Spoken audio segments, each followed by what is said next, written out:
Santa Rosa 911, you need police, fire, or ambulance? Yes, I need an ambulance and Okay. as fast as they can get here. Can you tell me exactly what happened? I'm not sure. Somebody's hurt really bad, though. I need somebody to get here as fast as they can get here, please. Do you see any weapons there? There's a knife. Look at her hand. There's a knife in her hand? Yes.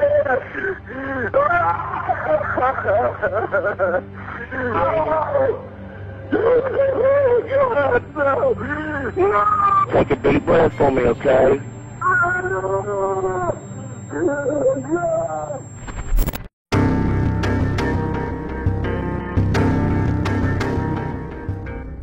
Nous sommes la veille de Noël, le 24 décembre 2013, à Gulf Breeze, en Floride. Il est 18h30 quand Randall Heidelot se gare devant la maison qu'occupe son ex-femme, Sharon, d'avec qui il vient de divorcer. Il est venu déposer sa jeune fille Elizabeth, 10 ans, qui a passé la journée avec lui. Il s'approche de la porte d'entrée, mais quelque chose ne tourne pas rond. Il y a du sang sur l'extérieur de la porte. Il essaye d'ouvrir, mais elle est fermée à clé, ce qui est inhabituel. Randall ouvre la porte avec son double, mais elle cale sur quelque chose. Un pied. Randall se baisse, déplace le pied pour pouvoir ouvrir la porte. Et c'est là qu'il tombe sur le corps de Sharon, 48 ans, dans une mare de sang. Randall repousse sa fille à l'extérieur pour qu'elle ne puisse pas voir le corps de sa mère allongé par terre, puis court frénétiquement de maison en maison pour demander aux voisins de la surveiller. Puis, il retourne en courant au domicile de la victime. Il s'approche du corps et constate que Sharon est décédée et appelle les secours à 18h19. Lorsque les policiers arrivent sur les lieux, ils constatent que la victime a été brutalement attaquée, notamment au couteau, et que d'ailleurs, un couteau est encore logé dans son œil droit. Dans la cuisine, il y a un grand couteau de boucher couvert de sang sur le comptoir dont le manche est cassé, ainsi que 2 manches de couteau à côté. La résidence est déclarée scène de crime et les pompiers sont priés de quitter les lieux, ne pouvant plus rien faire pour Sharon.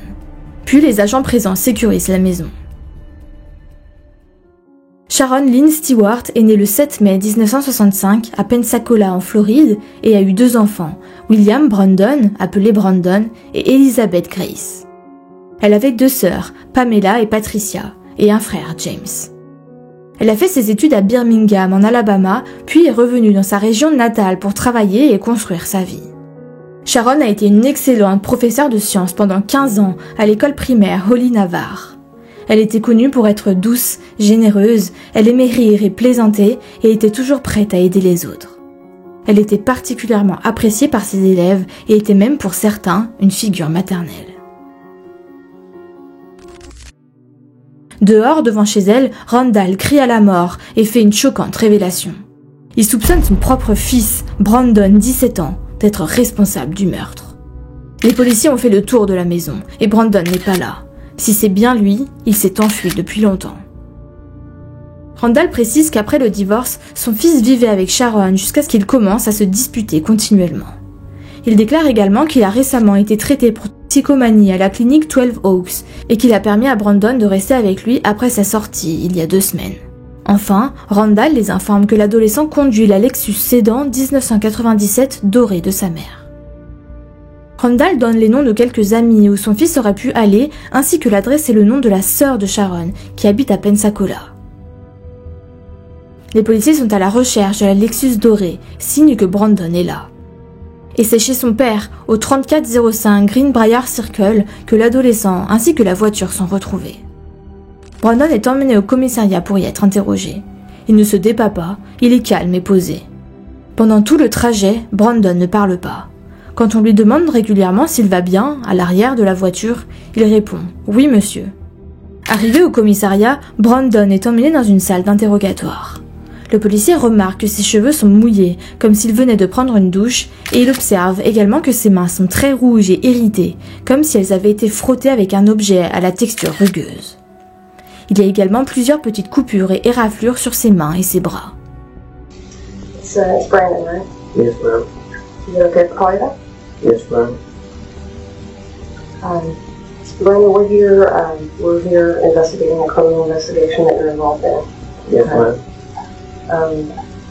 We'd like to talk to you a little bit. I'm not sure if you've talked to anyone else since then. since I got you at your dad's house in the hospital. I'd like to talk to you a little bit if you don't mind. Alright, that's fine. First of all, how are you doing? Good. Good? Yeah. Do you know why you're here? No, ma'am. Yeah. Yes, ma'am. Yes. Yes, ma'am. Why are you here? Because I killed Sharon Hill. You killed it? Sharon Hill. Yes. Mine.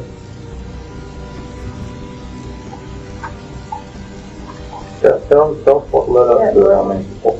What happened? She sent me to drug rehab when I had no drugs in my system. And she kept on getting mad at me every time I would tell her I didn't have any drugs in my system. And she just drove me to the brink where I said I really don't have any drugs in my system. I just completely lost it one day. What day was that? Today. Les enquêteurs sentent que quelque chose ne va pas chez Brandon. Il est bizarre. Tell me what happened. I mean, tell me about your afternoon. I woke up, hung out around the house, went over there to have dinner, and she just looked at me like I was crazy. And I had enough of it, so I decided to kill her. You went over to your mom, did y'all start arguing about the drugs again, or what happened? No, sir, I just went in there and I killed her. What'd you kill her with? A knife and a baseball bat. Where'd you get the baseball bat? Out of my room. At your mom's house, your dad's house? My mom's. How many times did you hit her with a bat? A lot. Where'd you get the knives from? The kitchen drawers. How many knives? A lot. Got any idea how many times you stabbed her? No, sir, just stabbed her. Did you say anything to her? I mean, did y'all talk at all before this happened? No, ma'am. Is that the only, I mean, what kind of issues have you and Mom had other than that? That was the only one. Did you change clothes when you got home? Yes, sir. Where are the clothes at that you wear when you stabbed your mom? I threw them in the dirty clothes basket. At your dad's house? At my dad's house, yes. Did you take any of the knives with you when you left your mom? Yes, sir, I took only one. Where is it now? It's at my dad's house. Where at today? It's behind all the other knives and spoons and everything and all in the tray. How do you feel about what happened? Like I did the right thing. Okay. Yes, ma'am. I mean, why do you think you did the right thing? Because she was saying that I was smoking weed when I wasn't.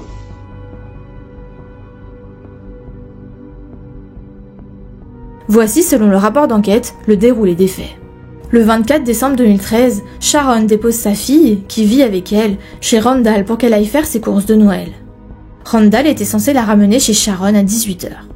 Brandon est là, jouant à des jeux vidéo et n'adresse pas trop la parole à sa mère. Après que Sharon soit partie, Randall demande à son fils s'il souhaite les accompagner pour choisir un cadeau pour sa mère, mais Brandon refuse.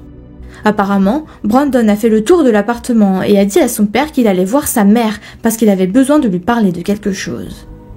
Mais Elizabeth rétorque que Brandon ne peut pas y aller maintenant parce qu'elle voulait qu'il vienne à 19h pour le dîner de Noël. Brandon acquiesce et retourne à ses jeux vidéo. Lorsque Randall et sa fille rentrent chez lui déposer le cadeau et récupérer Brandon, il n'est pas là. Et le fait qu'il ne lui ait pas dit où il allait est, selon lui, en dehors de ses habitudes. Elizabeth appelle sa mère à 17h49 pour l'informer qu'ils auraient un peu de retard. En fait, Brandon était déjà parti chez Sharon. Il est sorti de sa voiture, il a frappé à la porte et la mère de famille l'a laissé entrer, puis a refermé derrière lui. Elle l'aurait alors regardé comme s'il était fou et il en a eu assez et a décidé de la tuer. Il a commencé par l'attaquer avec sa batte de baseball, Brandon est un lanceur prometteur, puis est passé au couteau. De retour chez son père, il a pris une douche, s'est changé et a mis les vêtements ensanglantés dans le panier à linge sale. Il a ramené un couteau et la batte de baseball avec lui. La batte est restée dans la voiture, mais il a mis le couteau dans le tiroir de la cuisine avec les autres couverts, comme si de rien n'était. À la fin de son interrogatoire, quand on lui demande ce qu'il pensait à propos de ce qui s'était passé, Brandon répond « Comme si j'avais fait ce qu'il fallait ». Quand on lui demande pourquoi il pensait avoir bien agi, il rétorque « Parce qu'elle disait que je fumais de l'herbe alors que ce n'était pas le cas ».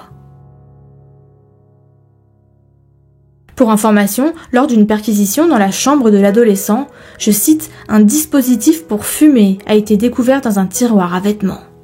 D'après le rapport d'enquête, c'est un tube de verre cylindrique peint pour ressembler à une cigarette et dont l'une des extrémités présentait des résidus. Enfin, on lui propose de l'eau ou de la nourriture et Brandon, complètement déphasé, répond « L'état mental de l'adolescent est donc très curieux et cette dernière phrase suffit à mettre un terme à l'interrogatoire. Et puis d'un côté, les policiers ont déjà recueilli les informations les plus importantes. Pour les policiers, le fait que Brandon n'ait pas cherché à cacher les preuves, qu'il se soit rendu sans problème et qu'il avoue tout sans tourner autour du pot, témoigne d'une grande confusion mentale. Mais quoi qu'il en soit, Brandon est inculpé de meurtre avec préméditation sur la personne de sa mère, Sharon, et est emmené en prison.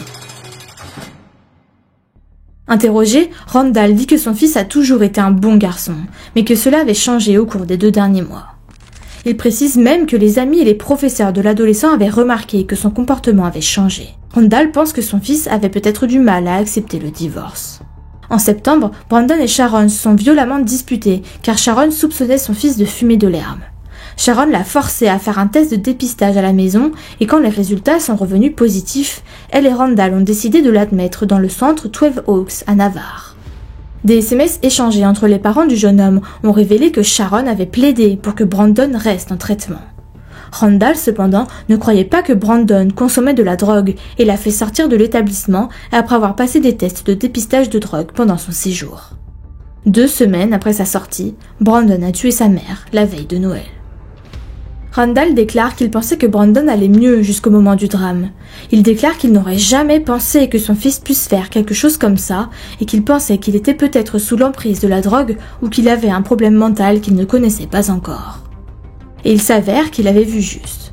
Une assistante sociale qui a rendu visite à Brandon en prison a été perturbée par ce qu'il lui avait confié. Craignant que d'autres vies soient en danger, elle contacte le bureau du shérif le 30 décembre pour lui rapporter ce que Brandon lui avait dit. Brandon affirmait qu'il était un dieu choisi pour accomplir une prophétie en assassinant sa mère. Selon lui, cet acte immortaliserait sa mère, lui permettant de passer l'éternité avec son ex-mari Randall. Il a également affirmé qu'un dirigeant de Navarre, qu'il appelait Braxton Strange, lui avait confié cette tâche. Brandon a également mentionné plusieurs amis d'école qui auraient fait partie de cette prophétie. Lorsque les détectives ont contacté leur famille, ils n'ont trouvé aucune preuve de l'implication de quiconque dans une secte ou une prophétie. La personne nommée Braxton Strange n'a pas pu être identifiée. En janvier 2014, Brandon se rend à son audience devant le juge. Il y a fait preuve d'un comportement inhabituel, notamment en bafouillant tout seul. Vous avez deviné, Brandon est diagnostiqué schizophrène. Il explique que ce sont des voix dans sa tête qui l'ont poussé à tuer sa mère. Le psychiatre déclare qu'au moment des faits, Brandon délirait et avait des hallucinations. Elle ajoute qu'il représente un danger pour la communauté. L'adolescent est finalement jugé inapte à subir son procès et est interné d'office dans un hôpital d'État pour y subir une évaluation et un traitement mentaux continu. Pour pouvoir en sortir, il faut que l'accusé soit compétent, c'est-à-dire qu'il ait la capacité de comprendre les procédures judiciaires et de consulter son avocat avec un degré raisonnable de compréhension. Ce qu'il ne possède pas à ce moment-là. Le personnel de l'hôpital fait un rapport au tribunal sur l'état de santé mentale de Brandon tous les 6 mois environ. Après 2 ans et demi de traitement, l'hôpital a indiqué que sa compétence avait été rétablie. L'avocat de Brandon, Maître Ritchie, fait part de cette conclusion au juge John Simon lors d'une audience au palais de justice du comté de Santa Rosa. Brandon est présent à l'audience, assis tranquillement sur son siège. Maître Ritchie demande au juge l'autorisation de faire évaluer Brandon une nouvelle fois par le même psychiatre qu'il a évalué 2 ans et demi plus tôt, juste après son incarcération. Le juge accepte. Et finalement, le procès de Brandon débute en octobre 2016. Brandon a 20 ans. Il est jugé comme un enfant car au moment des faits, il en avait 17. Une des tantes de Brandon, Patricia, déclare que toute cette procédure avait été très difficile pour la famille. Il n'y a pas de bonnes issues dans un sens ou dans l'autre. Au bout du compte, notre sœur est morte et notre neveu risque des conséquences très graves, déclare-t-elle. Le 10 octobre 2016, Brandon est déclaré non coupable du meurtre de sa mère pour cause d'annihilation mentale. Il retourne donc à l'hôpital. En 2019, le ministère de l'Enfance et de la Famille réclame le transfert du jeune homme dans un établissement moins restrictif, mais le procureur plaide contre, opinion partagée par le juge. Je cite. Le juge a déterminé qu'il était toujours un danger et qu'il répondait toujours aux critères d'hospitalisation d'office. Le 1er septembre 2022, une audience se tient à nouveau pour discuter du cas de Brandon. Le docteur Helen Resch, la psychologue agréée qui est responsable des soins de Brandon, déclare au juge qu'elle pensait qu'il serait bientôt prêt à bénéficier d'une libération conditionnelle. Le docteur Resch précise au tribunal par téléphone. Nous demandons qu'il reste hospitalisé, mais s'il reste sur cette trajectoire et s'il franchit suffisamment d'étapes, nous pourrons envisager de l'orienter vers un programme hautement structuré et sophistiqué sur le plan médico-légal dans un environnement communautaire. Le docteur Resch indique que Brandon Eidelot a satisfait à la plupart des critères de libération conditionnelle, comme le respect des règles et le franchissement d'étapes importantes, notamment dans le cadre de programmes tels que des cours de préparation à la vie quotidienne, comme la cuisine. Il a également des privilèges, comme celui de se promener d'un bâtiment à l'autre dans l'enceinte de l'établissement sans être escorté par un membre du personnel, et on lui a demandé de représenter les 45 autres détenus de son dortoir pour les raisons nécessitant l'attention des administrateurs, comme la nourriture ou l'emploi du temps. Le docteur Resch déclare « Il a participé à toutes les activités que nous lui avons demandées. Il n'a pas commis d'agression envers qui que ce soit, n'a pas exprimé d'idées en ce sens et n'a pas donné l'impression d'avoir des problèmes de contrôle des impulsions. En fait, il a été frappé par quelqu'un ici, peut-être en décembre, et n'a pas riposté. » Mais ce n'est pas une grande consolation pour les sœurs de Sharon, Patricia et Pam, présentes au tribunal pour l'audience de leur neveu. Elles se souviennent qu'à l'âge de 17 ans, le lycéen populaire et le joueur de baseball prometteur a tué sa mère, sans provocation et sans avertissement. Elles veulent qu'il soit interné dans un établissement psychiatrique pour le reste de sa vie. Patricia d'ailleurs déclare « Quelqu'un m'a demandé si je pensais qu'il recommencerait s'il sortait de l'hôpital. J'ai répondu que de base, je ne pensais pas qu'il l'aurait fait la première fois. Tuer sa mère qui l'aimait et l'adorait. J'ai l'impression qu'il nous a déjà montré qui il était. Nous n'avons jamais pensé que ce jeune lycéen de 17 ans était capable d'une telle chose. Oui, je pense qu'il est capable de recommencer. » Brandon reste là où il est jusqu'en mars 2024. Le jeune homme, maintenant âgé de 28 ans, comparaît menotté et vêtu d'une combinaison rouge pour les détenus à haut risque. Depuis la fin de l'année dernière, le ministère de l'Enfance et de la Famille déclare que le jeune homme ne répond plus aux critères de placement d'office à l'hôpital de l'État de Floride. Le juge prévoit une autre audience pour le 15 août 2024, afin d'entendre le témoignage de plusieurs médecins qui ont évalué Brandon, ainsi que des membres de la famille de Sharon Eidelot, avant qu'il ne prenne une décision sur le placement. Le 15 août 2024, donc, plusieurs psychologues témoignent que Brandon ne répond plus aux critères d'internement d'office. Son équipe de traitement à l'hôpital recommande sa libération vers un centre de traitement sécurisé, qui, dans un premier temps, sera plus sûr que celui où il se trouve actuellement. Au cours de l'audience, les 3 psychologues ont déclaré qu'il ne présentait plus de symptômes actifs de psychose, qu'il n'était pas un danger pour lui-même ou pour les autres, qu'il s'était montré coopératif avec son équipe de traitement et qu'il comprenait qu'il devait prendre des médicaments antipsychotiques, entre autres pour le reste de sa vie. Cependant, tous ont convenu que s'il cessait de prendre ces médicaments, il pourrait potentiellement devenir violent. Si les médecins s'accordent à dire que Brandon n'a pas montré de signes de psychose active depuis 2018 environ, ils précisent qu'il a été surpris en possession d'un cutter en 2021. L'objet est considéré comme un objet de contrebande, et Brandon a déclaré au personnel qu'il l'avait pris et caché afin de pouvoir l'utiliser pour se défendre contre d'autres résidents de l'hôpital, si nécessaire. Le personnel a reconnu que des bagarres se produisent parfois entre les résidents. La tante de Brandon, Pam, a déclaré lors de l'audience qu'elle aimait son neveu, mais qu'elle ne voulait pas qu'il sorte un jour de l'hôpital. Elle a raconté les déclarations inquiétantes qu'il lui a faites lorsqu'elle lui a rendu visite dans l'établissement pendant plusieurs années, avant que les visites ne cessent vers 2019. « Je ne veux jamais qu'il sorte, il est dangereux », déclare Pam. « Il m'a dit qu'il n'avait pas fini de tuer ma famille. Il m'a dit que les personnes aux yeux bruns sont dangereuses. Seules les personnes aux yeux bleus sont de son côté. » Elizabeth Eidelot, la sœur de Brandon, a également témoigné à l'audience. Aujourd'hui âgée de 21 ans, Elizabeth n'avait que 10 ans lorsque son frère a tué sa mère. Elle rend sa maladie mentale responsable de ce qui s'est passé et a demandé au tribunal de le remettre en liberté, parce qu'il mérite de profiter des choses qu'il avait l'habitude de faire. Il est humain, il a une vie qu'il veut vivre, déclare Elizabeth. Brandon a changé pour le mieux, et sa famille et ses médecins peuvent le voir. La prochaine étape est ce qu'il y a de mieux pour lui. Enfin, le juge déclare. Sur la base de tous les témoignages qui ont été présentés, ainsi que des preuves sous forme de rapport, j'estime que M. Heidelot ne répond plus aux critères de l'internement d'office. Par conséquent, j'estime qu'il est approprié d'accorder une libération conditionnelle à l'Appalachie Center. Cependant, tous les médecins ont clairement indiqué qu'il devrait être placé dans un établissement fermé et par conséquent, je suis d'accord avec le bureau du procureur de l'État pour dire que le plan de libération conditionnelle doit être resserré. Le plan de traitement de Brandon prévoyait qu'il soit placé dans une partie de l'établissement qui pouvait être ouverte jusqu'à 14 heures par jour. Le juge Drake modifie ces conditions en précisant que Brandon devrait rester dans un établissement sécurisé, fermé à clé 24 heures sur 24 et 7 jours sur 7 et qu'il ne serait pas autorisé à quitter le bâtiment sécurisé sans une ordonnance du tribunal. Lorsqu'il a rendu sa décision, le juge a commencé par reconnaître la mort atroce de Sharon Heidelot, tuée par son propre fils, et les conséquences que cela a eues pour sa famille. La peur et la souffrance qu'elle a dû éprouver sont inimaginables, à la fois en termes de souffrance physique et de reconnaissance du fait que sa mort serait causée par son propre fils. Son décès a profondément affecté ses amis et sa famille, encore aujourd'hui et pour toujours.